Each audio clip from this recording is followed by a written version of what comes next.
اي يا ماما. حاضر يا ماما.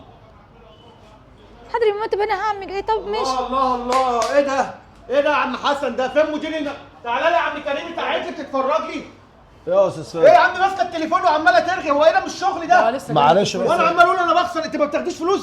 باخد فلوس. بقول لك ايه، هي كانت بتكلم امها بس في التليفون. وانا مالي ومال امها؟ أنا لسه يا باشا جاي لها التليفون بقول لك دلوقتي ايه، والله. مخصوم لها نص يوم. ايه مخصوم لك انت النص يوم؟ يا استاذ فادي انا امي تعبانه في ماليش دعوه، المستشفى. تعبانه عيانه، ماليش دعوه، ده شغل. خلاص يا استاذ فادي انا هشيل نص يوم انا عشان بقول لك ايه، انت مخصوم له هو كمان نص يوم. بس يا حسن بقى اسكت. دافع قوي. بس يا ولاء اسكتي. اللي تشوفه يا استاذ فادي. يلا يا عم. ايه يا ولاء اللي انت عملتيه فينا ده يا ولاء؟ يا كريم ماما نعملهم في المستشفى مش عارفه. ما يصحش برضه يا ولاء، انت عارفه ان هو ما بيتفهمش. امي لوحدها في المستشفى مش عارفه اعمل لها حاجه. هو ظالم كده ليه؟ يا نوره مش لاقيه فلوس. يا احمد لف يا نوره انت واحمد وهي تعالوا. يا ماما. ايه ده؟ ولا ما تعيطيش، انا هحل لك الموضوع ده دلوقتي. هديك انا نص اليوم ده خلاص يا عم تدي انت لا تاكل. ايه ده يا عم حسن؟ حصل لي انا كمان نص يوم. تعالوا يا جماعه. يا استاذ كريم في ايه؟ مالك مالك يا ولاء؟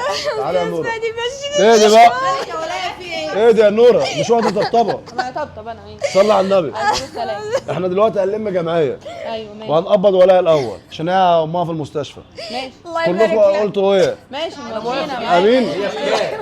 ب 50 جنيه في اليوم. الله يبارك لك يا يا عم مالك؟ كله موافق؟ الله يبارك. خلاص يا ولاء ما تعيطيش، حقك عليا انا. والنص يا يوم مالك يا عم بالسلامة. اهدى انا بتكلم.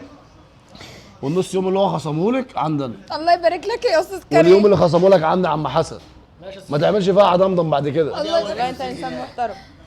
يا عم دي 20 جنيه اما تقبض. الله يبارك لك. الله يبارك لك يا استاذ السلام كريم. عليكم. الله يبارك لك. يلا يلا خلاص بقى. خلاص يا